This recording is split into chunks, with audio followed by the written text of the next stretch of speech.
Salam müəllimlər, hər vaxtınız xeyir olsun. Bugünkü video dərsimizdə Avropa qitəsinin regionları, bu regionlara daxil olan ölkələr və bu ölkələrin hansı dil qrupuna aid olmasını öyrənəcəyik. Və bundan savayı regionlara daxil olan ölkələr haqqında bir çox vacib məqamları mən sizlərin nəzərinizə çatdıracağam. Buna görə də videonun sonucan dinləməyinizi məsləhət görürəm.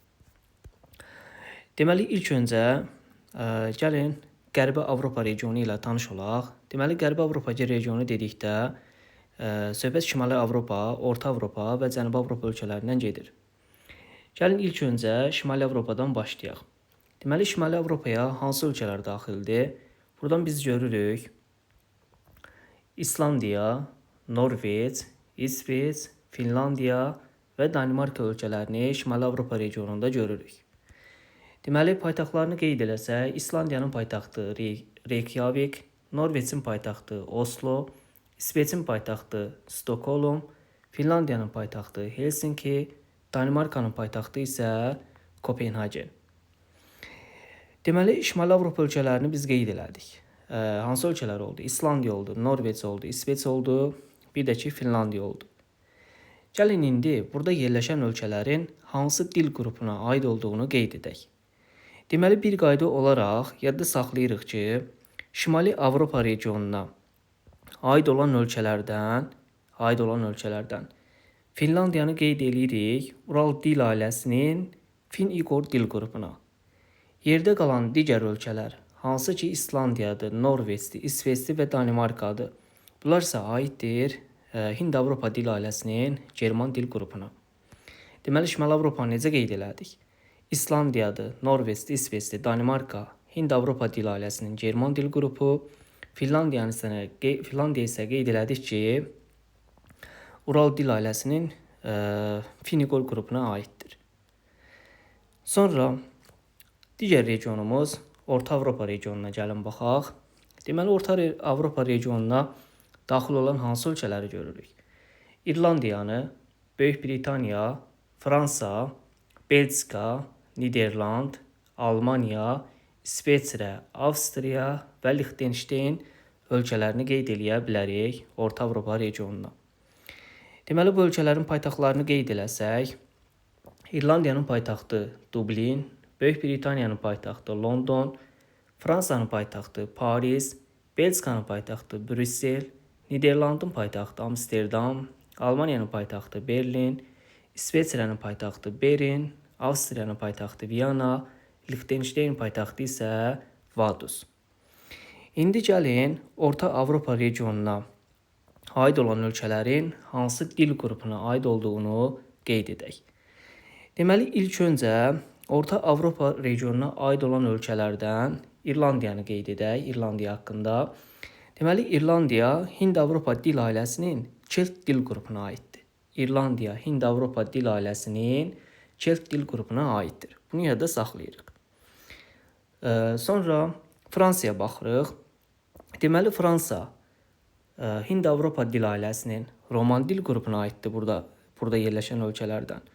Bir də Belçika haqqında bir qeyd eləyək, bir qeyd nəzərinizə çatdırım, onu yadda saxlayın. Yadda saxlayırsınız ki, deməli, Belçikanın şimalında yaşayır flamandlar, cənubunda isə yaşayır vallonlar. Deməli, Belçikanın şimalında yaşayan flamandlar Holland dilli olduğu üçün German dil qrupuna aiddir. Cənubunda yaşayan vallonlar isə fransız dilli olduğu üçün Roman dil qrupuna aiddir. Bu hissəni yadda saxlayırıq. Bir də ki, İsveçrə haqqında bir qeyd mən sizin nəzərinizə çatdırım. İsveçrəyə diqqət eləyin. Deməli, İsveçrə həm Roman dil qrupuna aiddir, həm də ki, German dil qrupuna aiddir. Çünki İsveçrədə həm Alman dilli, həm İtalyan, həm də ki, fransız dilli xalqlar var. Deməli, Alman dilli xalqlar olduğu üçün biz İsveçrəni aid eləyirik German dil qrupuna. Plus da ki, dedik, İtalyan və fransız dilli olduğu üçün İsveçrəni aid eləyirik, deməli, Hind-Avropa dil ailəsinin Roman dil qrupuna.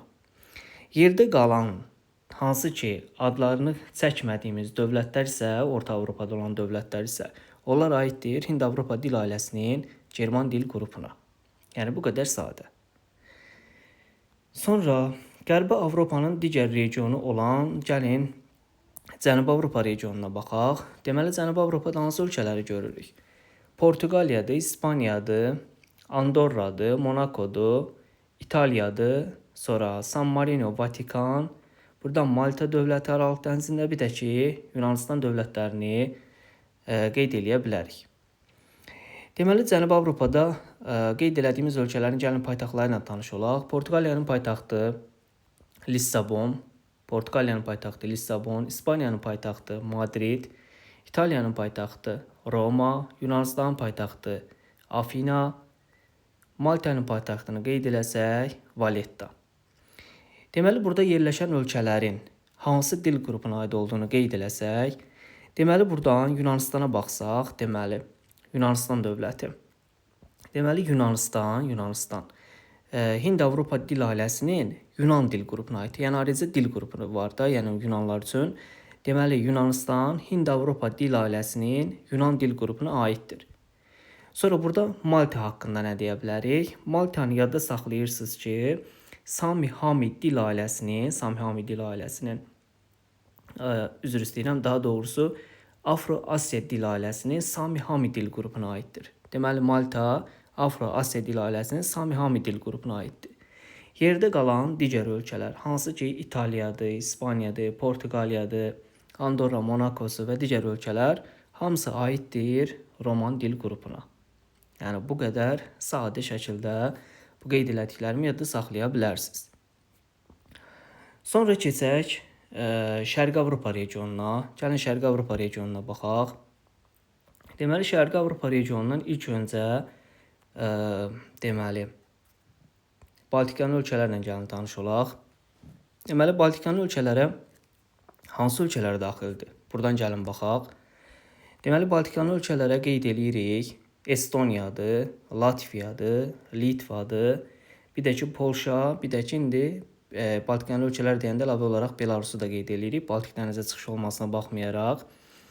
Deməli, paytaxtlara baxsaq, Estoniyanın paytaxtı Tallin, Latviyanın paytaxtı Riga, Litvanın paytaxtı Vilnius, Polşanın paytaxtı Varşava, Belarusun paytaxtı isə Minsk ölkəsidir. Üzr istəyirəm, yəni Minsk şəhəridir paytaxtı. Deməli, Baltikanın ölkələrin, qeyd elədiyimiz ölkələrin, gəlin dil qruplarını qeyd eləyək, hansı dil qrupuna aiddir.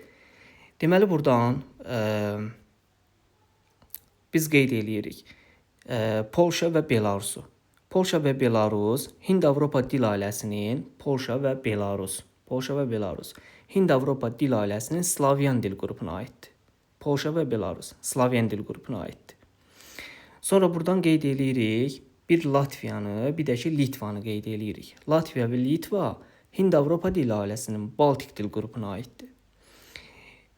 Estoniyanı qeyd eləyirik. Estoniya isə Hind-Avropa dil ailəsinin Finiqor dil qrupuna aiddir. Deməli, Baltikanın ölkələri necə qruplaşdırdıq? Estoniya Hind-Avropa dil ailəsinin Finiqor dil qrupu, Latviya və Litva Baltik dil qrupuna aid oldu.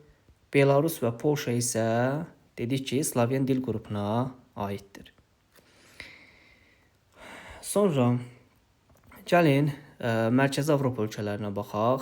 Mərkəzi Avropa ölkələrinin hansı ölkələri görürük burada? Deməli, qeyd edirik Çexiyanı, Slovakiyanı, Macaristan, bir də ki Sloveniyanı qeyd edirik. Deməli, paytaxtlarına baxsaq, Çexiyanın paytaxtı Praqa, Slovakiyanın paytaxtı Bratislava, Macaristan paytaxtı Budapeşt, Sloveniyanın paytaxtı isə Ljubliyanadır. Mərkəzi Avropa ölkələrinin hansı dil qrupuna aid olduğu hissələri qeyd eləsək, deməli, buradan Macaristan haqqında qeyd eləyirik. Macaristan yadda saxlayırıq ki, Ural dil ailəsinin Finiqor dil qrupuna aiddir. Yerdə qalan digər ölkələr Slovakiyadır, Çexiyadır, Sloveniyadır ki, bunlar isə Slavyan dil qrupuna aiddir. Deməli, Mərkəzi Avropadan Macaristan aid olduğu Ural dil ailəsinin Finiqor qrupuna, yerdə qalan digər ölkələr isə Slavyan dil qrupuna aiddir. Sonra baxaq Cənub-Şərqi Avropa ölkələrinə. Cənub-Şərqi Avropa ölkələrindən hansı ölkələri görürük burada? Deməli, qeyd eləyirik. Ukraynanı, Moldova, Rumıniya, Bolqarıstan. Sonra bu tərəfdən görürük. Deməli, Xorvatiyadır, sonra Bosna və Hersegovinadır. Sonra Montenegrodur, Albaniyadır, aşağı hissədən. Şimali Makedoniyadır, bir də ki Serbiyadır. Bolqarıstanı da ki qeyd elədik. Cənub-Şərqi Avropa ölkələri. Deməli, Cənub-Şərqi Avropa ölkələrinin gəlin paytaxtları ilə tanış olaq. Deməli, Ukraynanın paytaxtı Kiyev, Moldovanın paytaxtı Kişinyov, Rumıniyanın paytaxtı Buxarest, Bolqarıstanın paytaxtı Sofiya, sonra Albaniyanın paytaxtı Tirana, Şimali Makedoniyanın paytaxtı Skopje, sonra buradan Kosovanı da qeyd edə bilərik, paytaxtı Priştinadır, Serbiyanın paytaxtı Belqrad, sonra Montenegronun paytaxtı Podgorica, Bosniya və Hersegovinanın paytaxtı Sarayevo, Xorvatiyanın paytaxtı isə Zagreb. İndi gəlin Cənub-Şərqi Avropa ölkələrinin dil qrupu, ölkələrin hansı dil qrupuna aid olduqlarını qeyd eləyək. Deməli, Cənub-Şərqi Avropa regionuna aid olan ölkələrdən yadda saxlayırsınız Moldova və Rumıniyanı. Moldova və Rumıniya. Yəni bu iki ölkə Hind-Avropa dil ailəsinin roman dil qrupuna aiddir. Baxın, bir də qeyd edirəm. Moldova və Rumıniya Hind-Avropa dil ailəsinin roman dil qrupuna aiddir. Sonra buradan yadda saxlayırsınız Albaniyanı, bir də ki Kosovanı yadda saxlayırsınız. Albaniya və Kosova isə Hind-Avropa dil ailəsinin Alban dil qrupuna aiddir. Albaniya və Kosova Alban dil qrupuna aiddir. Yerdə qalan digər ölkələr isə Hind-Avropa dil ailəsinin Slavyan dil qrupuna aiddir. Yəni bu qədər sadə. Cənub-Şərqi Avropanı necə yerdə saxladıq? Rumıniyanı, Moldovanı qeyd elədik. Hind-Avropa dil ailəsinin roman dil qrupu. Albaniya və Kosovanı qeyd elədik. Alban dil qrupuna. Yerdə qalan digər ölkələri isə aid eləyirik deməli Hind-Avropa dil ailəsinin Slavyan dil qrupuna. Sonra başqa əlavə vacib məqamlar var. Mən o hissələri sizlər nəzərinizə çatdırım. Deməli, gəlin sahəsinə görə, əhalisinə görə Avropa dövlətlərindən bir neçəsi ilə tanış olaq. Əsasən sahəsi böyük olan ölkələr və plus da ki əhalisinə görə fərqlənən ölkələrdən gəlin tanış olaq. Ümumilikdə bir qeyd mən sizin nəzərinizə çatdırım ki, Avropada əhalisi 100 milyon nəfərdən çox olan dövlət yoxdur. Bunu yadda saxlayırsınız. Yəni 50 ilə 100 milyon arasında isə 4 dənə dövlət var ki, bu 4 dövlət böyük yeddilik qrupuna aid olan ölkələrdir. Deməli 100 milyondan çox olan əhalisi olan ölkə yoxdur. Əhalisi 50 milyondan 100 milyon arasında olan isə 4 dənə ölkə var ki, bu ölkələr isə böyük yeddilik qrupuna daxil olan ölkələrdir. Bu ölkələr hansılardır? Deməli, əhalisi 50 və 100 milyon arasında dəyişən ölkələr Almaniyadır. Almaniyanı qeyd eləyirik. Sonra Fransanı qeyd eləyirik. Sonra buradan Böyük Britaniya, bir də ki İtaliya. Yəni bu 4 dənə ölkəni yadda saxlayırsınız. Yəni əhalisinin böyüklüyünə görə, yəni ən çox əhalisi olan ölkələrdir. 50 və 100 milyon aralığında olan ölkələrdir. Hansı ölkələri qeyd elədik buradan? Deməli, Almaniyanı qeyd etdik, Fransanı qeyd elədik. Buradan Böyük Britaniyanı, bir də ki İtaliyanı qeyd elədik. Yaxşı, gəlin sahəsinə görə baxaq. Deməli, Avropada sahəsinə görə ən böyük ölkə Ukrayna ölkəsidir. Bunu yadda saxlayırsınız. Sahəsinə görə birinci yerdə olan ölkə Ukraynadır Avropada. İkinci yerdə qeyd eləyə bilərəm Fransanı sahəsinə görə. İkinci ən böyük ölkə sahəsinə görə Fransa ölkəsidir. Birinci Ukraynadır, ikinci isə Fransanı yadda saxlayırsınız. Məsələn, üçüncü yerə belə İspaniyanı qeyd eləyə bilərik. Deməli, Avropada əhalisi 50 və 100 milyon aralığında olan ölkələr oldu. Almaniya, Fransa, Böyük Britaniya, İtaliya. Sahəsi ən böyük olan ölkələr oldu. Ukrayna, buradan Fransa, buradan isə İspaniyanı yadda saxlayırıq. Sonra gəlin Avropada yerləşən ölkələr, hansı ölkələrin konstitusiyalı monarxiya qrupuna aid olduğunu qeyd eləyək. Və plus da ki, burada əlavə bir şey qeyd eləyək. Konstitusiyalı monarxiya qrupuna aid olan ölkələri qeyd edək. Və plus da ki, onların hansı idarəetmə formasına aid olduğunu da qeyd edək. Hansında kraldır, hansında knyazdır, hansında hersoq idarə etməsidir. onların hər birini ayrı-ayrılıqda qeyd edək. Deməli, Avropa regionunda konstitusiyalı monarx ölkələri hansılardır? Buradan qeyd edirik. Norveçdir, sonra İsveç ölkəsini qeyd edə bilərik, Niderlandı qeyd edə bilərik. Buradan sonra Danimarkanı qeyd edirik, Böyük Britaniyadır, sonra Belçikanın özüdür, İspaniyadır. Sonra mikro dövlətlərdir ki, bunlar belə deyək də, konstitusiya monarxiya qrupuna aiddir. Andorradır, Monakodur, sonra Vatikandır. Mikro dövlətlərdən yadda saxlayırsınız ki, bizdə dənə San Marino. San Marino monarxiya ölkəsi qrupuna aid deyil. Bax, Andorradır, Monakodur, Vatikandır. Bunlar konstitusiyalı monarxiya qrupuna aiddir. Amma San Marino konstitusiyalı monarxiya ölkəsi deyil. Həmçində ki, Liechtenstein belə qeyd edirik ki, konstitusiyalı monarxiya ölkəsidir. Deməli, bu qeyd elədiyim ölkələrdən hansıları kral idarə etməsidir, hansı hersoqdur, bu idarə etmə formalarını gəlin ayrı-ayrılıqda qeyd edək. Deməli, Avropa regionunda yerləşən konstitusiyalı monarxiya ölkələrdən yadda saxlayırsınız ki, deməli, Norveçdir, İsveçdir, Niderlanddır, Danimarkadır, Böyük Britaniyadır, Belçikadır və İspaniyadır. Bu qeyd elədiyim ölkələrin idarə etmə forması kral idarə etməsidir. Sonra mikro dövlətlərdən Andorranı yadda saxlayırsınız, Monakonı yadda saxlayırsınız, bir də Liechtensteini yadda saxlayırsınız. Bunların idarə etmə forması isə knyaz idarə etməsidir. Sonra bir də ki, hersoq idarə etməsini yadda saxlayırsınız ki, Lüksemburqdadır. Bax, hersoq idarə etməsi Lüksemburqdur. Bir də qaldı Vatikan. Vatikanın idarə etməsini isə, yəni burada dövlətin başında isə Roma papası durur. Vatikanın idarə etməsində Roma papasıdır.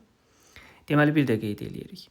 Norveçdir, İsveçdir, Niderlanddır, Danimarkadır, Böyük Britaniya, Belçika və İspaniyanın idarə etməsi, deməli oldu kral idarə etməsi.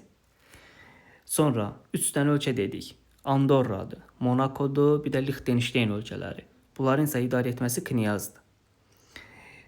Vatikanı qeyd elədik. Vatikanın isə idarə etmə forması oldu. Dövlətin başında durur Roma papası. Bunu yadda saxlayırıq. Bir də ki, mikro dövlətlərin içərisindən qeyd elədiyim kimi yadda saxlayırsınız San Marinonu. San Marino konstitusiyalı monarxiya ölkəsi hesab olunmur. Bunu da ki, ayrıca qeyd kimi yadda saxlayırıq. Belə müəllimlər, yəni bugünkü video dərsimizdə Avropa regionu haqqında qeyd edəcəklərim bu qədər.